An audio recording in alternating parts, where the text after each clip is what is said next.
Welcome back to CF Tesla in our tutorial series, and today we're talking about 14 different questions to do with delivery, so let's get right into it.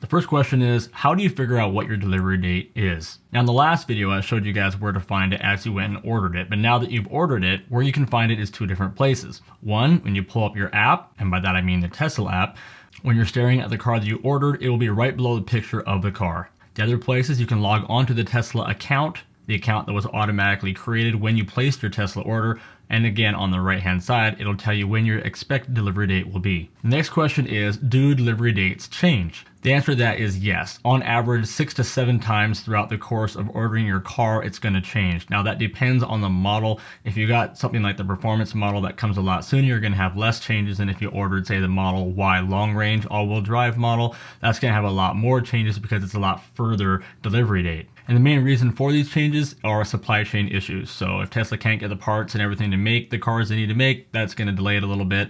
But don't worry, this is expected. Almost everybody sees delays of some sort or changes in their delivery date, whether forward or backwards. The next question is, can you speed up your delivery date? This is very hard to do, and really the only way to get a sooner delivery date is to change the model of your car.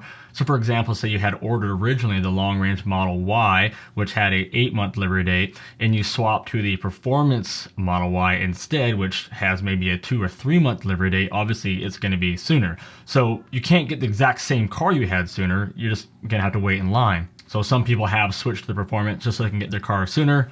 But again, you're paying more for that option. Now, there's a lot of rumors about if you add full self-drive that it speeds up your car delivery faster because Tesla's making more money. They're going to prioritize your order. There's also rumors about if you pay cash, you're going to get it sooner than if you go through a loan. There are people that swear by this. However, in my recent conversation with Tesla directly, they said that is no longer a thing, that if you switch to full self-drive or add it to your car, that no longer does affect your delivery date. I have not confirmed or denied that. I would say that if you're planning on getting it anyway, then definitely go for it. Why not? It might help you for the full self-drive. But in terms of switching it to cash and then back to the loan again in the last few days, Tesla has told me over and over again that no longer has any impact. So take that for what it is. So for the most part, just expect that you're going to be part of the yo-yo of delivery dates, and it's going to come when it's going to come. The best thing is just don't look. Now let's talk about mistakes that can actually hurt your delivery date. Now I'm a victim of this. I did this myself. I cost myself months of time on my delivery date. So hopefully you can learn from my mistakes. So the first one is if you're doing a trade-in. So if you've got a car that you're trading into Tesla, you have to every 30 days update your odometer on the website. So you need to go in and update what your odometer is and submit that to Tesla to keep that accurate and have no outstanding requirements on that. Not doing this can push your delivery date out. And by that I mean, let's say that you have less than 30 days to your delivery date, and all of a sudden now you get it delayed out and you're like, what's going on? Why am I being delayed? And then this will happen to me, happened for 3 months. And then finally I went into the actual website, not just looking on the app, and it said that I had some outstanding requirements. Now, if you had like 5 months to your delivery date and you let the odometer expire, that's not going to affect the delivery date because it wasn't supposed to be delivered in the time frame of you updating that odometer. But every 30 days you have to go and update the odometer, just make sure that that's accurate. And the second thing is, if you're doing this with a loan, if you're purchasing it with a loan, you have to resubmit your credit every 60 days. You have to reapply for the loan. So if 60 days passes and sometime after that your delivery date time frame hits, but Tesla looks at online and it shows that you still have that unsubmitted to reapply for the loan, they're going to delay and keep pushing at your date. You're going to wonder, why is this happening? What's causing this? And all you had to do was go back in there and resubmit it. Now the good news is, usually as soon as you do that, it'll pull your delivery date back to a closer time frame. But the way that I found to just make sure that you're always fine is just go in every 30 days to your online account and just make sure there are no outstanding requirements.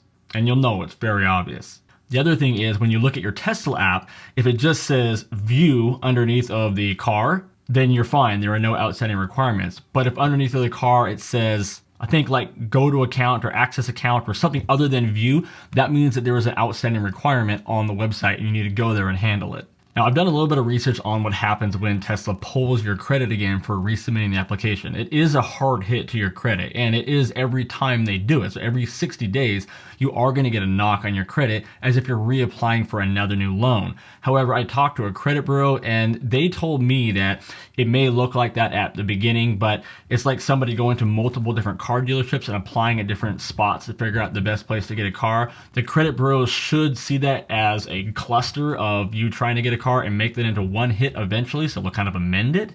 But that's not guaranteed because it is 60 days apart versus like all within a day or two or a week. So it could very well be that you're getting hit every 60 days. The next question is, can you delay your delivery? So you might be wondering, why would you do something like that? Well, for me, my original delivery date was in December, and right towards the end of December 25th range. It was like a week in the end of December.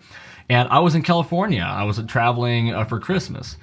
And so I couldn't pick up my car. So I had to delay the car. So the answer is yes, you can delay your car. However, you're definitely putting yourself at risk to do this. So I would try to plan other things in your life around that delivery date, not just say, oh, I can just delay it, it's no big deal. So delaying it can be a little bit different depending if you have your VIN or not. So if you've already been assigned your VIN, which we'll talk about more in a little bit, and you try to delay it, they could tell you, and this is a very common story, that they will only delay it 3 days, and then they're going to take it and assign that VIN to somebody else. Because that means if you have your VIN, that means that they're working on your car or that it's already in transit to you. That's your car.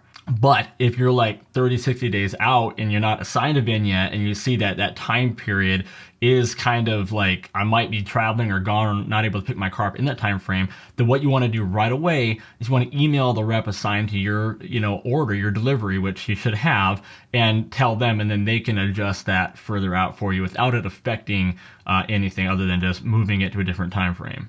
And I would say that even within your VIN, after you have your VIN, just be in really good communication with whoever's in charge of your order and your delivery. So now, when do you get your VIN? So when you get your VIN, what that means is that all the parts to build your car have arrived at Tesla and it is now in production. So in terms of time frames, that means that you should get your car within 2 weeks of getting your VIN assigned. I got mine within 7 days. I looked on my app one morning, and then 7 days later we were driving the car. So it happens pretty quick. And how you find out that you got your VIN is, if you're like me, looking at the app every 3 to 4 minutes. I'm lying. 10 seconds, especially when you're within your window. It just on the very top left corner under your name there, or the order number, I guess it is, it'll say I have a VIN under there as well. So you'll have that number show up, and then you know your car is on its way. Now the next question is, how do you set up your Tesla account? This is not something you actually have to do. When you go in and order your car, in that process, you will create a login and password and all that in the ordering process, and that already then creates your Tesla account, the account that you will use to log into the Tesla app, as well as the account that you'll go back into to update your mileage and resubmit your loan application and just check on the status of everything overall. So nothing extra you have to do there. If you've already ordered the car, you already have a Tesla account. And the way you find that is when you're on the www.tesla.com, top right corner, you're just going to click on that menu button and go down to account, and you'll be there. Now, the Tesla app is the primary thing you're going to be using along this order process. It's really great how they have all the steps up into delivery and signing final documents all done right on the Tesla app in a beautiful format that works really well. Let's go through each one of those pages. So the first one is schedule, and this is where you're going to actually set up your delivery date. You're going to pick a time that works best for you in the window that they gave you, and you're going to set a time. Now for me, it was only a single day they gave me. All I could actually choose was a time during that day. So some people have a little more wiggle room than others, but for me, all I could pick was the time. Once you have that set, you'll see a little circle with a check mark pop up that says completed, and now you know you're ready to go on to the next tab. Sometimes that happens right away. Sometimes it's a few days down the road, but you just watch that every day, and then when you can complete that task, you'll know you'll complete it, you'll get another check marks and move on. So the first one was schedule, just set the time. Next is insurance. This doesn't necessarily mean that you have to have insurance on the car or have already, got the insurance binder going or told your insurance company about it. What they want you to do is upload your insurance information to show that you currently have insurance on you. I think in our state we have 14 days to actually get insurance on the car after we purchase it. But right there, you're going to upload your insurance cards to the app. And once that's done, that will be completed. Next is the final payment. So when you're within a week of delivery, this will become available where you can go on and make your final payment. So once that final payment is done, you'll show a zero balance on there as well as say completed. And you want to make sure you get that done right away and bring proof of that. We're going to talk about that in a minute. Have proof of that with you, maybe a deposit slip or something that shows you actually paid it, just to avoid any concerns during delivery. The next one is review agreement. So this is your final agreement with Tesla, and you have the option to sign this 24 hours before you take delivery of the car. But you don't have to do that then. You can actually still go look at your car, check it out, do all your walkthrough and everything before you actually sign that. When we recently picked up our 2022 Model Y, we got there, they showed us the car. I mean, we'd already signed documents and everything inside of the office and everything before we even went to the car, but then we went to the car and we talked about it with the guy for maybe 10 minutes before he said, so now do you have the app? You want to go ahead and sign the agreement? And I was like, well, actually I already did it before I came here. But it's not required that by the time you get there to pick up your car, that is signed, but you do have the option to do that 24 hours before. Now I have another video coming out about specifically what to do in the first 24 hours and what to look at delivery, but later on in this video I will highlight some things to do while you're picking up your car, what things to look for and take care of before you leave the place. We'll get to that in a minute. Now, what do you need at the time of delivery? So when you go to delivery or they're bringing it to your house, whichever, what documentation do you actually need at that time? Well, because so much of this is already done in the app, all you're going to really need is your driver's license. You just need a legal proof that you have a legal driver's license and you're going to be fine. That's it. That's all we ever had to show at either of my 2 Tesla deliveries.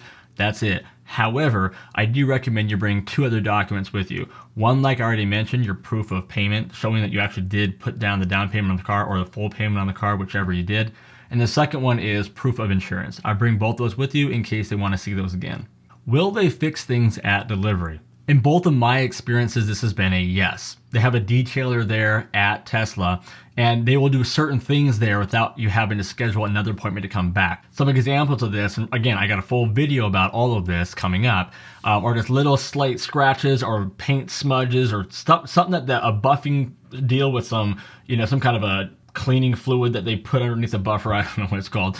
They get on there and they'll work out as many of the scratches and things that you point out. We had them buff out 4 or 5 different ones on the car that were kind of bothering us, but there were still 3 or 4 that were substantial scratch, like a line actual scratches that they would need to use a wet sander to fix. However, it is a Tesla policy now that they can fix anything at the time of delivery that does not require a wet sander. And if it does require a wet sander to fix, you got to bring that back to them at another time. You have to actually schedule that in.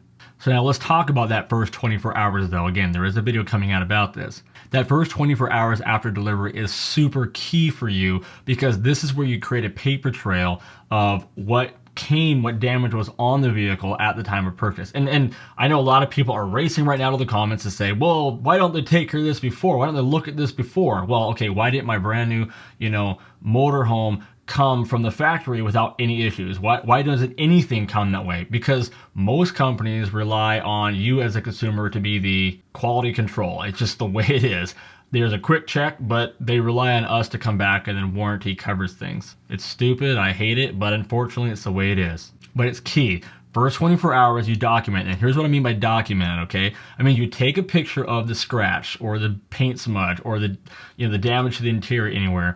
You take that, you put them all together into a service request in the Tesla app. Upload all the photos, detail them out in the details of the service request, and schedule an appointment to get them fixed. So that's what you have to do. That is paper trail. Now, you don't have to keep that appointment. You can delay it out as many times as you want until you're ready to actually get it fixed. But in the first 24 hours, even if you don't know if you can keep the appointment, you want to get that submitted so that at least it's on paper that it happened, like that was the way it came. If it's 2-3 days after that, there's a good chance Tesla will not do that. But let's look at a list of things you should check. So you want to look at the paint work, blemishes, dents, chips, and swirl marks, okay, on the exterior. You're going to want to check the wheels for damage. It's very easy to curb these vehicles, and so you want to check that. You're going to want to make sure all the doors and windows are working properly. You're going to want to check your power tailgate both up and down. You want to look at the damage to any seats and the dash, make sure there's no scratches or blemishes or stains on those. Make sure the mileage of the car is under 50. All vehicles delivered should have less than 50 miles on them. One of my cars had 4, my Model Y. The other one had, I think, 22.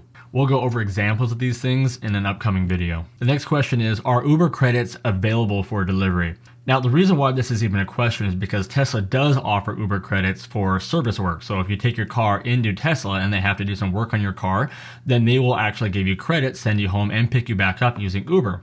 However, strangely, they've stopped doing this for deliveries. So you do have to have somebody that takes you there to Tesla and to get your car. It just seems weird that when they're making the money, when they're actually selling you the car, they won't use Uber credits. But when they're having to pay money to fix something that they missed, they will use Uber credits. Anyway, that's just what you need to know. So make sure you have plans to have someone drop you off to pick up your car. Next question is, will they deliver the Tesla to my house, or do I have to go to a service center itself? The answer to this question is all dependent on your location. I was within an hour of the service center, so both of mine, I drove to the service center. I don't know what. I'm actually hoping that someone below will comment what was your distance between you and the service center, so that they were willing to drive the car out to you, because I actually don't know what the requirement is. But for most people, if you can, they make you drive to the service center itself. It would seem to me that if you're really close to the factory or something like Fremont, that they would deliver it to you or something. But other than that, I think most people are going to it. So I would just assume you have to drive to the service center. How do you ask questions to your service rep?